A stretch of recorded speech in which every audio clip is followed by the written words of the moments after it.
My mother-in-law asked me to leave. I was 3 days away from paying her mortgage. Again. She didn't know that. She'd never asked. And that, I realized later, was the whole point. She never had to.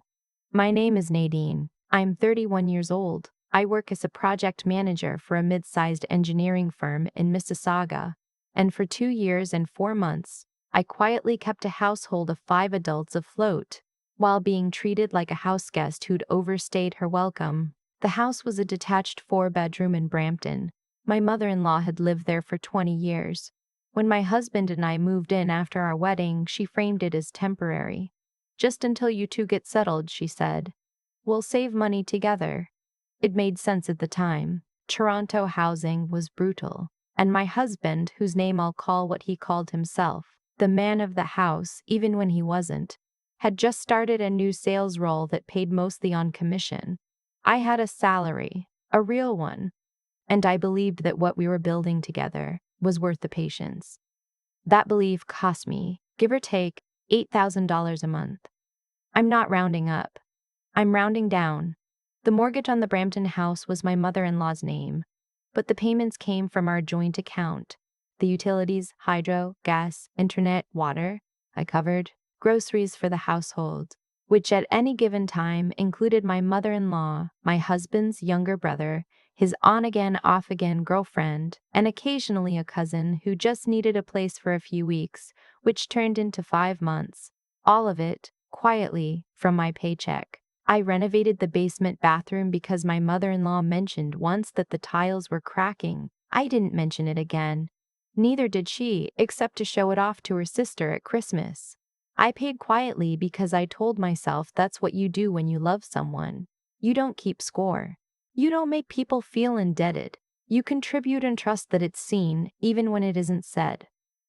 The Tuesday she asked me to leave, she'd made roast chicken. It smelled good. She set the table herself, which she rarely did, and she waited until my husband was seated and her younger son had poured himself a drink before she folded her hands and said it plainly. I've been thinking, she said, and her voice had that careful warmth she used when she'd already made a decision and was just delivering it now. My sister's daughter is expecting. She and her husband need somewhere stable while they look for their own place. I thought they could take your room, our room, I said. She nodded. It wouldn't be forever. I looked at my husband. He was cutting chicken. He didn't look up. Something in me went very still. Not the panicked kind of still. The other kind. The kind that happens when something you already half knew finally gets said out loud. I understand, I told her. I'll start looking into options. She smiled. She looked relieved, actually. Like I'd made something easy for her. I ate the rest of my dinner. Complimented the chicken, helped clear the table, went upstairs, sat on the edge of our bed, and stared at the wall for a long time. My husband came up an hour later. He sat beside me and said, "She doesn't mean it badly." "I know," I said. "She just has a big heart.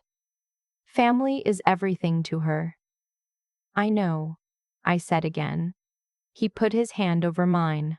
"We'll figure something out." I nodded, and I let him believe we were on the same page, because I had already started making a different plan. The next morning I was up before anyone else. I made coffee, left the pot on for the household, the way I always did, and sat at the kitchen table with my laptop and my phone and 2 years' worth of bank statements. By 8 a.m., I'd called 3 people, my accountant, my best friend, and a moving company. In that order, my best friend, who had been telling me for a year and a half that this situation wasn't sustainable, picked up on the first ring. "I think I'm done," I told her. She didn't say "I told you so." She said, "Do you need my truck?" The moving company could come Thursday. I booked them for Thursday. What no one in that house understood was the specific architecture of their own finances. My mother-in-law paid her own car insurance and her own phone bill. Everything else had, over time, quietly migrated to me.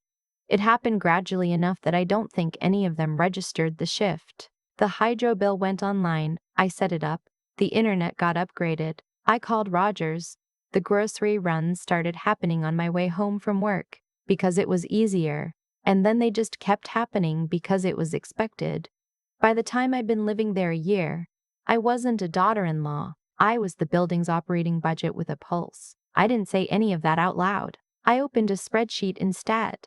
Thursday came. My husband left for work early. He had client meetings in Oakville. I kissed him on the cheek at the door, told him to drive safe, and waited until his car turned the corner. Then I unlocked my phone and called the movers. They arrived at 9, 4 of them, efficient and quiet, the way professional movers are when they've done this 1,000 times and understand that the person hiring them is holding something together with both hands and does not need commentary.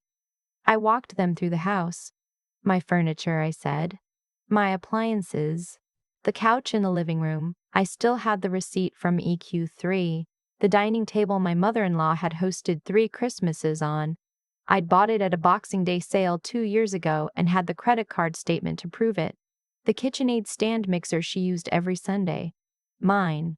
I had a folder, tabbed, organized chronologically. Every receipt, every bank transfer, every auto payment. The kind of paperwork that takes 2 years to accumulate and about 48 hours to transform into something you can hand to a lawyer. By early afternoon, the main floor looked like a gallery that had just been cleared for a new exhibit. Walls with pale squares where art had hung. The living room carpet visible for the first time in years. Surfaces bare. My mother-in-law came home from her hair appointment at 2:30. She stood in the doorway of the living room for a long moment without speaking. Then, "What is this?" It wasn't a question exactly. It was the sound of someone whose categories have stopped making sense. "I'm moving out," I said. "You said to." "I'm doing it."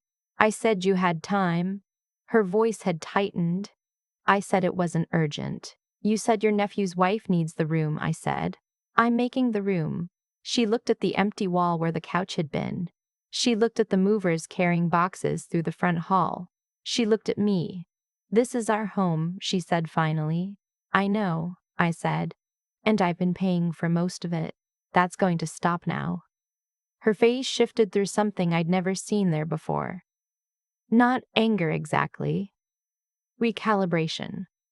Like she was running the numbers and coming up short. "Ethan," she said. She called my husband Ethan. "I've slipped and used his name here, but it's not his real one. He won't allow this." "He wasn't here when I decided," I said. "Same way he wasn't here for most of the other decisions." She reached for her phone. I let her call him. I had already texted him 2 hours earlier with a single sentence, "I need you to know I'm leaving today." Not because she asked, because I'm choosing to. He didn't respond to that text until he was pulling into the driveway. I heard his car before I saw him. The familiar click of the automatic lock, then his footsteps fast across the front porch, and then the door opened and he stopped. "Alyssa," he started, and then caught himself, because even he knows I don't like being called that. The movers were bringing down the last of the bedroom furniture. He watched a nightstand go by. "What are you doing?" he said. "Leaving," I said. "You're being—" He stopped again. His mother was in the kitchen doorway watching us. "You're being dramatic. Mom said there was time to figure this out." "That's the thing," I said. "I figured it out." I held out my phone then, not threateningly, just factually. The banking app was open.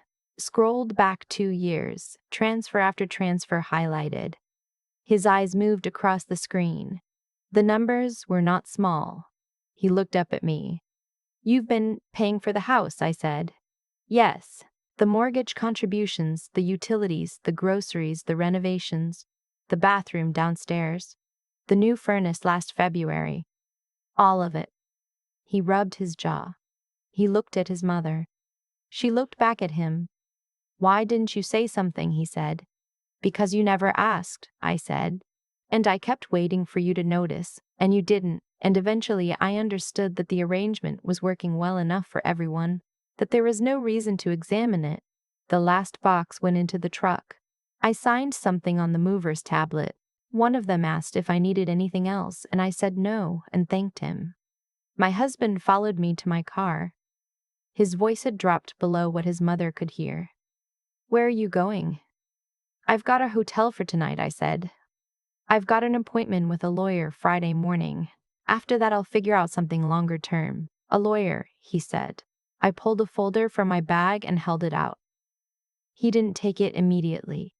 Then he did. "Everything I've contributed is documented," I said. "I'm not asking for a fight. I'm asking for acknowledgement. Your lawyer and my lawyer can sort out what that looks like." His hands tightened on the folder. "You planned this." I shook my head. "You forced it." "I just prepared." I got in my car.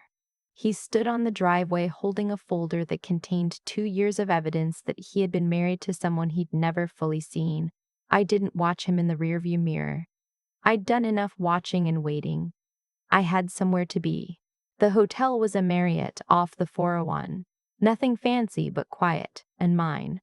I ordered room service I barely touched and spread everything out on the bed, the way you do when you need to see the full shape of something.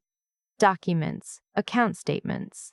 My own lease options that I'd been quietly researching for 3 weeks because some part of me had known before I'd let myself know that this was coming. I slept 8 hours. I hadn't slept 8 consecutive hours in longer than I could remember. Friday morning, I met with a family lawyer whose office was in downtown Mississauga. She was calm and specific, which is what I needed. She reviewed what I'd brought. She used the phrase unjust enrichment, which is a legal term, meaning that one party has benefited at another party's expense in a way the law considers unfair. She also noted something I hadn't considered, that several of the larger home improvement costs, the furnace replacement, the bathroom renovation, the refinished hardwood in the front hallway, had been paid through a home equity line of credit that was tied to the property, and that I'd been making the payments on it. In Ontario, she told me, contribution to the matrimonial home carries weight. My situation was not uncomplicated, but it was not hopeless. I asked her to send a formal letter to the household. She did. It arrived by email that afternoon, CC'd to my husband, and outlined my contributions, requested formal documentation of all joint assets, and noted that I would be seeking reimbursement through mediation or, if necessary, other means. I didn't call to warn them. I just let it land. By Saturday morning, my husband had texted 11 times. His mother had called twice and left one voicemail that I listened to once and then set aside. It was the voicemail of someone realizing that the absence they dismissed as manageable was, in fact, structural.